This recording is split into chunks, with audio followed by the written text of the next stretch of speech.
Warning, this podcast contains spoilers.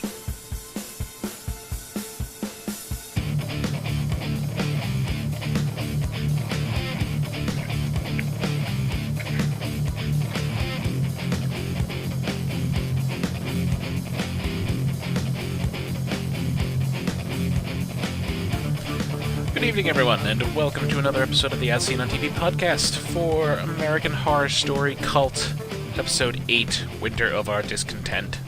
I'm your host, Mike, and joining me is Jake. Well, hello, Jake. Hi. Hi. I thought for a second that your mouth was sewn shut and you weren't going to speak. Oh no, see, those are not stitches. Too scared to ask what they are, then. Anyway, as hinted from the title of this episode, it was all about winter. For the most part. Some flashbacks, some tidbits, some she's really fucking nuts. Well, we knew that. We did know that. It's like, I don't know. Was she ever really normal before, like, you know, she seemed like she was a normal person before the election and everything like that. But... well, yeah, some people are just, you know, they come out the womb crazy. Yeah? Well, we get a little bit of a flashback that might explain some things. It was 2015. Kai and Winter are doing what they always do on Halloween night, and that's troll social justice warriors online. Okay. Is that a hobby? I don't know. You know what? I wouldn't be surprised anymore if it is. Mm-hmm. It definitely is for some people. But while on the dark web, they get an invitation. You are worthy of an invitation. From a Pastor Charles, I think it was. Now here's where I realize that Kai is actually partially insane and or stupid. So can we please talk about the shit? Go ahead. The shit, the real horror shit, that these stupid-ass children going over to some guy's house who invited them on a forum in like 2 towns over. Come visit. Why the fuck? Why would you show up there? Why would you go in the house? Why would you turn your back on the guy? And why would you continue deeper into the house and, in Kai's case, remain calm when the door automatically closed and locked behind you? I can't. I cannot. These fucking people. I mean, inside was something at, like, a cheap Saw knockoff. It's basically what was happening in there. That's what it felt like. That is what it felt like. I'm like, what is this?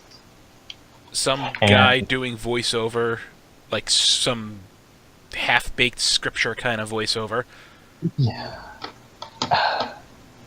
And see, you know, we had just done the Saw podcast. And, you know, I thought I was done with this shit, but no. You had to bring it back. So I'm like, okay, well, just do the shit. I know how this goes. But we did have, you know what? I have said that Kai is the most interesting character on this season. Not to say that I like him. Mm-hmm. Well, I love to hate him. I just, you know, I don't like him because he's not a good person, but he genuinely did try to help the dude strapped down to that thing in the little trap that he was in. Right, and this was after, you know, at first he's just like, wow, you're really good, thinking this is all a bit, like it's an act or whatever. He's like, wait a second, that's real blood. And then, you know, the second room, the guy, like, all hooked up as a junkie, he's like, okay, you know, creepy, but still believe in it. And then all of a sudden he's looking at the chair the guy's strapped in and he realizes, oh, holy shit, this is real. And it, you know, but that was because the guy said, he's like, look, I'm not faking it. He was like, this isn't an act. He's, you know, when he's done speaking, he's going to push a button, knives are going to burst out of my chest. I saw it happen to the guy who was in here before me. And then Kai looks at the chair and it hits him across, almost slaps him across the face. Like, oh shit, that is a chair of spring-loaded knives. Mm-hmm. So yeah, then he legit tries to help get them out. He frees the junkie and the girl is strapped down to the table, and knocks out the perpetrator, the captor, when he's got Winter cornered at the front door. Like, yeah, then it hits us that Kai at one point was a legitimately good guy. Or at least a decent guy. At least a decent guy, yeah. Because he was an internet troll, let's remember that. Alright, you're right. He was a decent guy. He was a stupid guy. How about that? But yeah, first step was what I'm going to guess was his first murder. Maybe. Or maybe a second. You don't know. We don't know. We really don't. But he pushes the button after tying the guy to his chair, and out comes a cross-shaped set of knives. Isn't that ironic?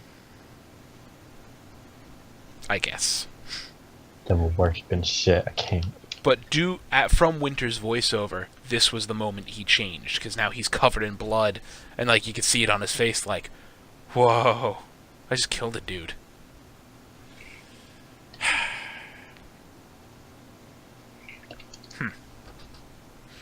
But I don't know. As you said, Kai was the most interesting person on the show. He seemed there was some crazy plan he had going on here. Now I think he's just nuts. It could be that he was always, a murderous psychopath, but he never put it into practice. So I think maybe there was a little inkling in the back of his brain that's where he would think about these things constantly, never sharing them with people and never actually attempting to do these things. When the opportunity came up to do that, and this is a point where you make for good character development, where the character is given a choice. And that choice is going to decide whether or not they're going to change. And that change, whether it be for better or for worse, is ultimately going to be decided by this one decision put in front of them. Now, depending on which way they go, which choice they make, depends on if they change or if they don't. Now, I think if he made the choice to walk away and to not kill the preacher guy, then that's when he would have changed. And this is just me theorizing that he's always been, a psychopath. Mm-hmm. So he could have changed and things might have turned out better for all of us if he had just let the guy go. Right. Granted, that preacher was, a murderous fuck. So maybe it was a good thing that, Kai decided to go down the path that he was already probably eventually going on. That's possible. But, this whole voiceover is given from Winter. Was she's telling Beverly and Ivy,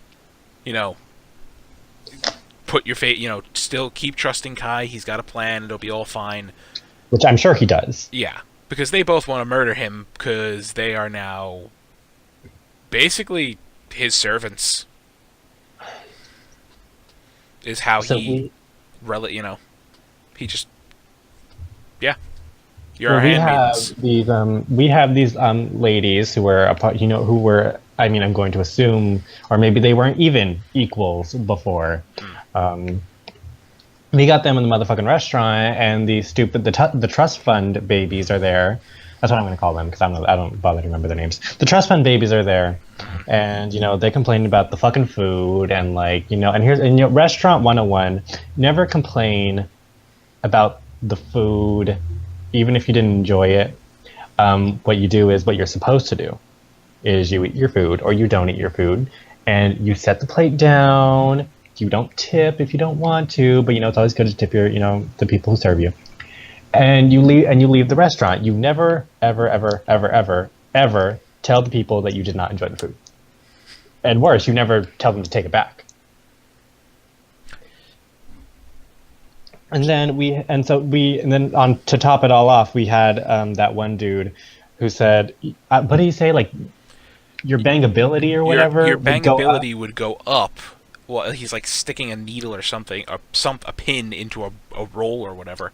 Yeah, your bangability would go way up if you just smiled. And we all know from Jessica Jones that you never say that to a woman. Yeah. So, that's, Beverly tells Winter straight up, like, I'll give him a few days, but if shit doesn't change, I'm going after your brother, and you better not be in my way.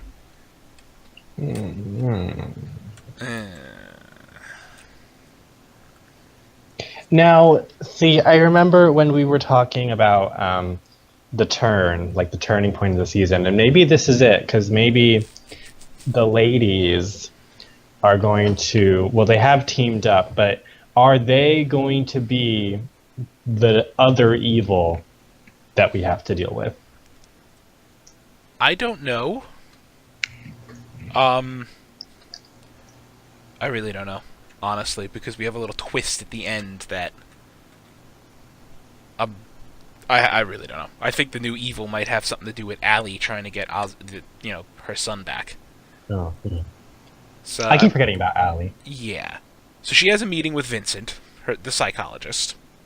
And he spills the whole thing after a bit. Like, apparently I wasn't listening good enough because it never occurred to me that you were talking about my little brother. And shows the picture of, the family, like, wait, this is my babysitter. This is the girl who's screwing my wife. Like, ew, boy. Uh-ohs. But, Allie doesn't know what the fuck to think at that point. And I didn't know what to think of where they were going to go with this scene. And it's later when she invites Kai to her house and is making him sloppy joes, or manwich as she calls. As soon as she's scooping it onto the roll, a thought hit me. Turned out I was wrong, but I'm like, oh god, she killed Vincent and she's serving him to Kai. Is exactly what I thought. Well, I think that's what we were led to believe anyway. Mm-hmm. With this show, I don't put it past them to do that. No, me neither. But during that whole thing, Allie tells him, you cured me. Like, I can't believe it happened, but I'm not afraid of anything anymore.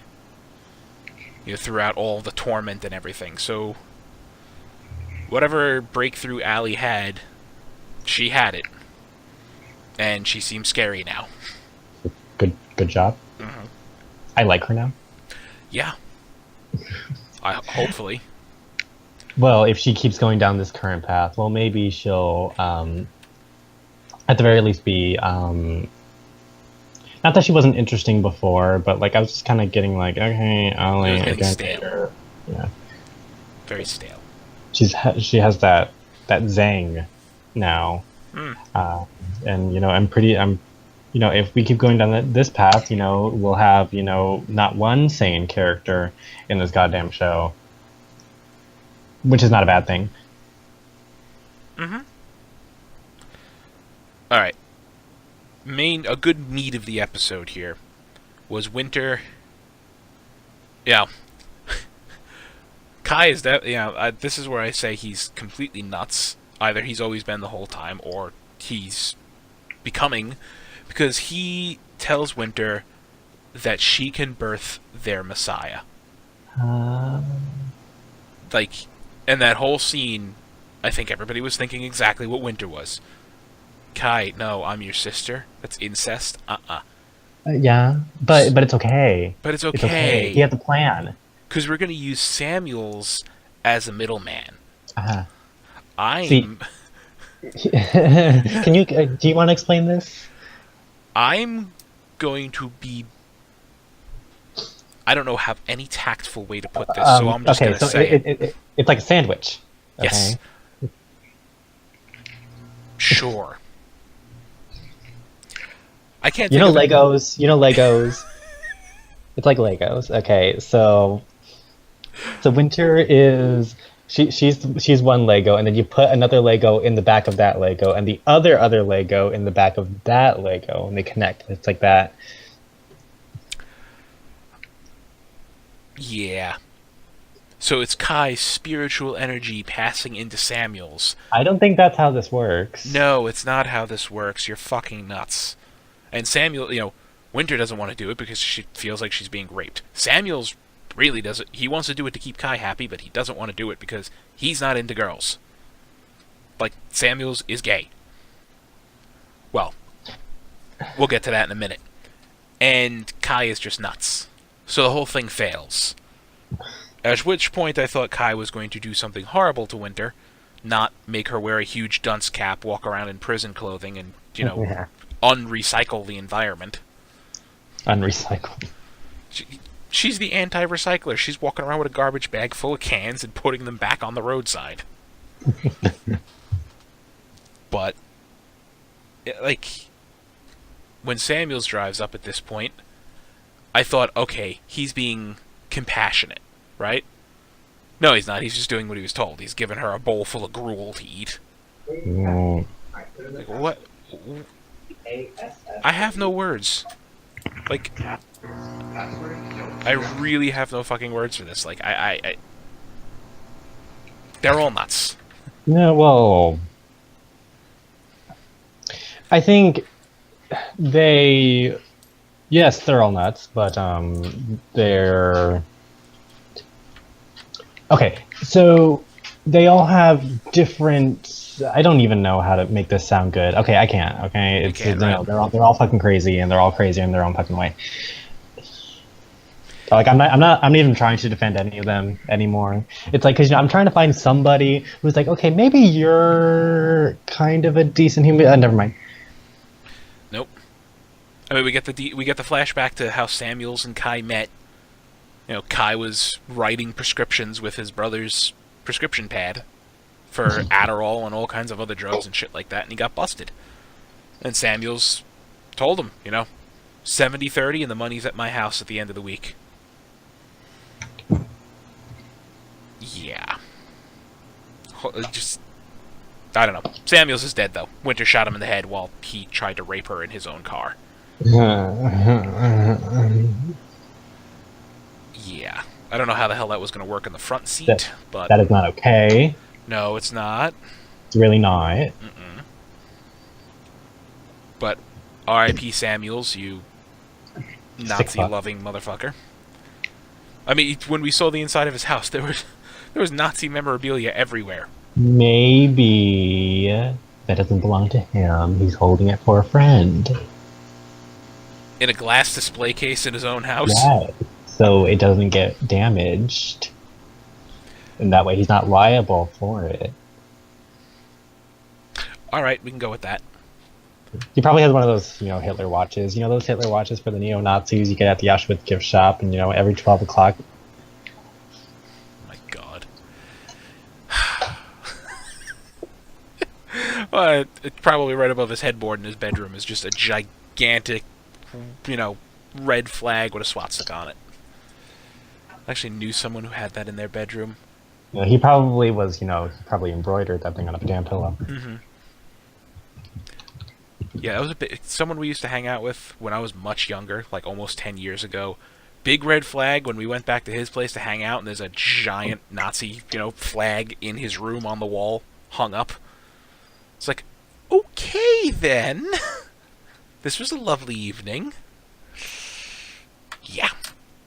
Anyway, so Samuels is dead.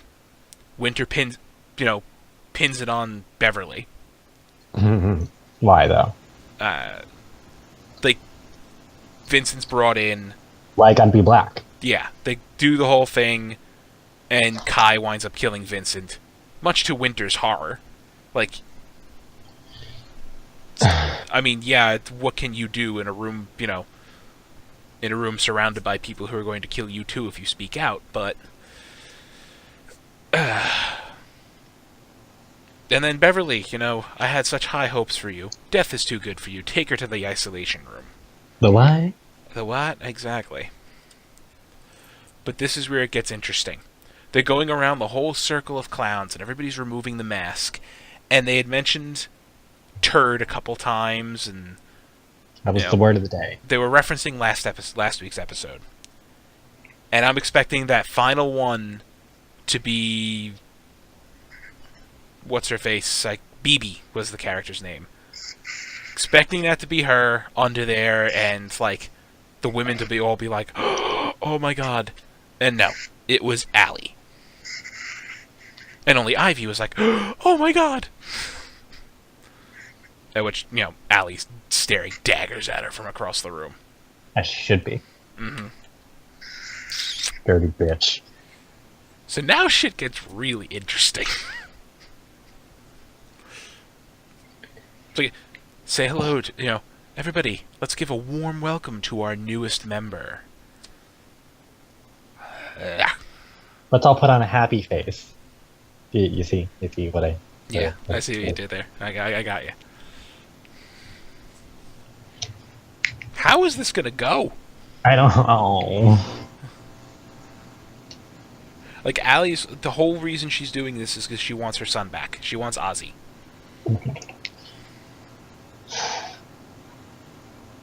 Just this whole episode, like, I couldn't blink, okay? Like, I went to the bathroom for like a second. I'm like, what the fuck happened? I had to keep like rewinding it. I'm like, and so this was... It was just a bunch of crazy. That's all it was. It was just a bunch of crazy that I couldn't keep track of. But a lot of good, still good. Because like these characters just keep getting more interesting and more interesting, And by interesting I mean fucked up, but still. And all these characters dying left and right, who towards the beginning of the season, like, I probably should have expected them to die, but I just didn't. I mean, we're down Meadow, we're down Harrison, we're down Samuels. Don't know where else they're gonna go from there. Well, are we gonna pull the shit that they did in Freak Show? Because I don't want that. Actually, I wouldn't mind that. But I will say, out of all the characters, because at first I wasn't rooting for anybody. Like, at first, it seemed like Allie was our main character, but I wasn't really rooting for her. And then we have Kai, who's, the best character on this season, but, like, I don't want him to win. You can't root for him because he's, behind all this shit. So I think now, because of this episode, now I'm rooting for Allie. I think I'm right there with you. I wasn't really rooting for Allie because, like... Yeah, maybe a small part of me was, because, she was the victim in all of this fucked up shit. But... I didn't care. It's horrible to say, but no, I didn't care either. I mean, I did feel kind of bad. I'm like, okay, all this shit is happening to you, and, you're losing your biological son, I mean, I felt more bad for Ivy until I knew that Ivy was in on it. Well, I felt bad for Ivy too, because it was like the two of them at first, they seemed like they loved each other, and it's hard to see somebody you love just go through all this turmoil, and you're trying to be supportive, but at the same time you got to think of like what's best for my kid, and you're kind of being insane. So I felt bad for Ivy in that sense, but then like you're the bitch who was causing it. Yeah. But so now Allie has this new she claims she's not afraid of anything, or at the very least she has been able to face her fears, and hopefully now we can, because it wasn't really Allie versus this cult. It was more of this cult is fucking with Allie, but now we're getting an actual fight, and that's what I want to see. Mm-hmm. Yeah, I agree. I guess that was the twist, the turn, or whatever we were waiting for. Mm-hmm. But we're still not. We still don't have any of these supernatural elements there was mention of this like their Messiah, which I'm like, well, are we doing this shit again? Are we going back to season 1 and more demon babies? Do we need more of those? No more babies on this show. No, I forbid it. Who the fuck knows where we're going with this Messiah shit? I think this is just Kai, like, drunk with power, being a turd. But oh wow, I didn't even think it being a turd. I don't know. I mean, next week we have the episode's called "Drink the Kool-Aid." I wonder what that one's about. We were told Kai would be, I'm sorry, Evan Peters would be portraying 2 more cult leaders, Jim Jones and Charles Manson. So, Jim Jones, you're up next. How are you gonna fare? If it's anything like the last episode, Evan Peters is gonna knock it out of the park, and I just want to see. I just love when this show just goes into like historical fiction. mm-hmm. So I want to see how they portray this. Mm-hmm. Me too. Because I remember when this story came out. Me too. It was interesting. I think I was a lot younger. I guess I wasn't really fully grasping what was going on there, but crazy shit. But I just want to see how Evan Peters pulls it off. I'm more excited for Charles Manson than anything. Just to see him in that beard. But, I mean, really, that's the show. That's the episode, because it was pretty cut and dry. Yes, which is not a bad thing. No, it's not a bad thing. I mean, the show's established. They set up everything, so they can only they can get away with taking 2 straight lines. This shit happened with Allie and Vincent. This shit happened with Winter, and it met at the end. And sometimes things need to be simple. I like simple. Because for a while we have had whole moral ambiguity stuff back in like Hotel and Freak Show, and in my opinion those are some of the weaker seasons, and I think this season they really got it because, well, unless it completely falls apart in the next couple of episodes, but I think this season understood why we started loving this show in the first place, and that is tapping into real life horrors. But with this season in particular, they're sticking, they're making it as realistic as they possibly can. Whereas all the other seasons have had some supernatural elements while incorporating them into real life horrors. This one, it feels like, okay, so we've taken the situations that our country is in right now, and we're using that as a catalyst for our story, and taking in some of the effects of that and using it to create plot points, while also creating these fucked up characters who are interesting to watch. And using all of that, they can get away with not doing anything supernatural. Exactly. Which is what we needed that. Yeah, because last season was all supernatural, pretty much. Yeah. And the season before that, it was pretty much all supernatural. It was a haunted hotel with vampires. Don't you think season 6 would have been so much better if it turns out the whole thing was just all a sham? It was all a sham, and it was all the hillbillies. Yeah. Well, like the hill people putting it on. Or maybe not even them, just like something. So yeah, that would have been a nicer twist. I probably would have been pissed off. So would I, And then I would have been like, but fuck, that was good. But fuck, that was a good twist, thank you. Yeah, I agree with you on that one. And I mean, on this other side of the coin here, I would have the same reaction that if the end of this season, it turned out to all be orchestrated by some supernatural entity, or there was something underlying going on the whole time. Mm-hmm. Well, this season doesn't really seem to have ties to any of the other seasons. Yet. Well, we did have Twisty, but like we don't even. We had him for like a scene, and that was just like a cursory. I think that was just a flashback thing.